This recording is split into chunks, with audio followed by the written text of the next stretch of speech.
يكون مؤلما، لكنه ربما يكون البداية الحقيقية لتصحيح المسار إذا أحسن استغلال الدرس. القرار الذي هز الشارع الكروي المصري. انتهى كل شيء في لحظة لم يتوقعها أحد. منتخب مصر يخرج من مواجهة أنجولا في أفريقيا، ومع صافرة النهاية لم تكن الخسارة وحدها هي الصدمة، بل ما تبعها من إعلان تاريخي غير المشهد بالكامل. مباراة مصر أمام أنجولا بدأت بطموحات كبيرة وسيطرة نسبية في وسط الملعب ومحاولات متكررة لفرض الأسلوب الهجومي، لكن المنتخب عانى من غياب الفعالية الهجومية وتراجع التركيز الدفاعي في اللحظات الحاسمة. أنجولا لعبت بذكاء، أغلقت المساحات واستغلت الأخطاء الفردية لتفرض واقعا صعبا على الفراعنة طوال دقائق اللقاء. ومع نهاية المباراة لم يكن الغضب الجماهيري بسبب النتيجة فقط، بل بسبب الأداء الذي عكس أزمة أعمق داخل المنتخب. أزمة في الاختيارات، في التوظيف التكتيكي، وفي قراءة مجريات اللقاء، وهو ما ظهر بوضوح خلال الشوط الثاني، حيث افتقد المنتخب للحلول وتاه اللاعبون بين الضغط والرغبة في التعويض. ثم جاءت اللحظة الفارقة.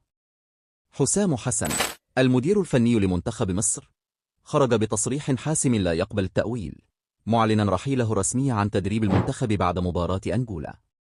تصريح صادق، لكنه كشف حجم الضغوط وحجم الإحباط الذي وصل إليه الجهاز الفني بعد المسيرة في البطولة. حسام حسن أكد أن شرف المحاولة كان حاضرا، لكن النتائج لم تكن على قدر طموحات الجماهير ولا تاريخ الكرة المصرية. وأشار إلى أن المرحلة القادمة تحتاج إلى رؤية جديدة وهدوء في اتخاذ القرار، وبناء يعتمد على التخطيط طويل المدى وليس ردود الأفعال.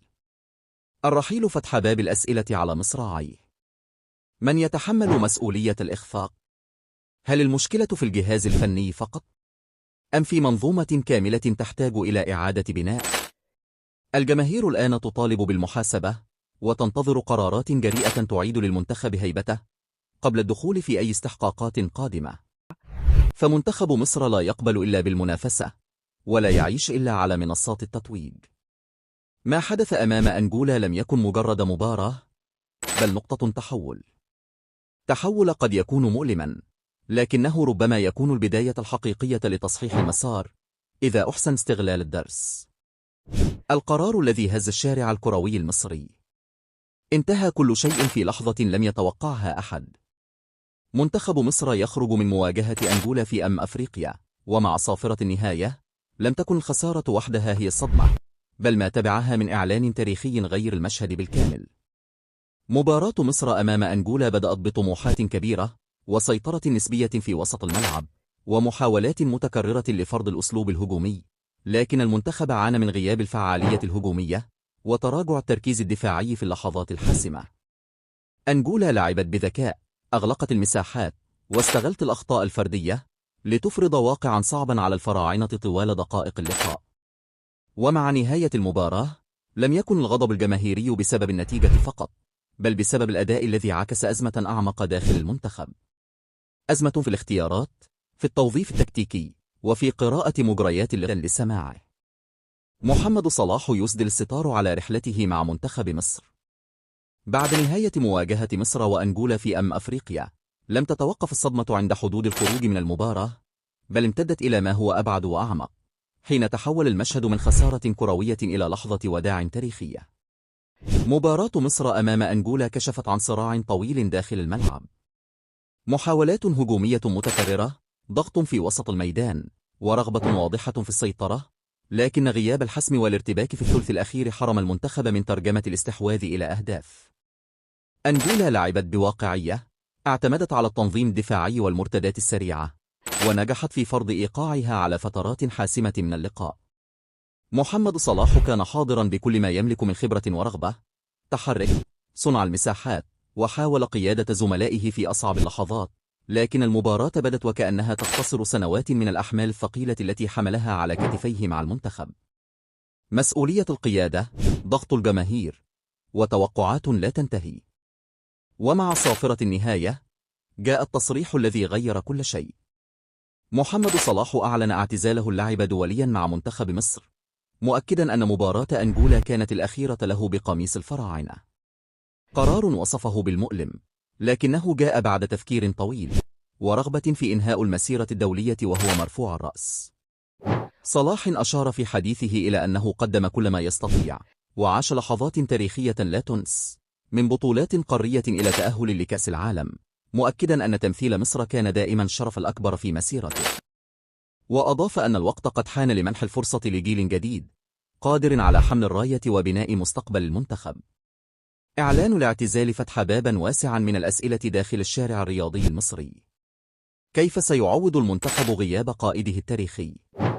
ومن يتحمل مسؤولية المرحلة القادمة؟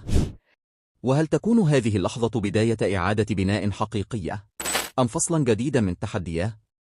رحيل محمد صلاح عن المنتخب لا يعني نهاية قصة، بل نهاية فصل استثنائي كتب بالعرق والإنجازات واللحظات الخالدة. اسم سيظل محفورا في ذاكرة الكرة المصرية، ورقم سيصعب تكراره. ما حدث بعد مباراة أنجولا لم يكن مجرد تصريح، كان إعلان نهاية حقبة وبداية طريق جديد لا يخلو من الألم، لكنه مليء بالأمل. الخبر الذي لم يكن أحد مستعدا لسماعه: محمد صلاح يسدل الستار على رحلته مع منتخب مصر. بعد نهاية مواجهة مصر وأنجولا في أفريقيا، لم تتوقف الصدمة عند حدود الخروج من المباراة، بل امتدت إلى ما هو أبعد وأعمق، حين تحول المشهد من خسارة كروية إلى لحظة وداع تاريخية. مباراة مصر أمام أنجولا كشفت عن صراع طويل داخل الملعب، محاولات هجومية متكررة، ضغط في وسط الميدان، ورغبة واضحة في السيطرة، لكن غياب الحسم والارتباك في الثلث الأخير حرم المنتخب من ترجمة الاستحواذ إلى أهداف.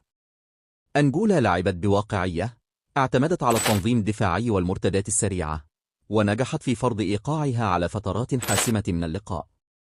محمد صلاح كان حاضرا بكل ما يملك من خبرة ورغبة، تحرك، صنع المساحات، وحاول قيادة زملائه. أنه قدم كل ما يستطيع، وعاش لحظات تاريخية لا تنس، من بطولات قارية إلى تأهل لكأس العالم، مؤكدا أن تمثيل مصر كان دائما الشرف الأكبر في مسيرته. وأضاف أن الوقت قد حان لمنح الفرصة لجيل جديد قادر على حمل الراية وبناء مستقبل المنتخب. إعلان الاعتزال فتح بابا واسعا من الأسئلة داخل الشارع الرياضي المصري. كيف سيعوض المنتخب غياب قائده التاريخي؟ ومن يتحمل مسؤولية المرحلة القادمة؟ وهل تكون هذه اللحظة بداية إعادة بناء حقيقية أم فصلا جديدا من تحدياه؟ رحيل محمد صلاح عن المنتخب لا يعني نهاية قصة،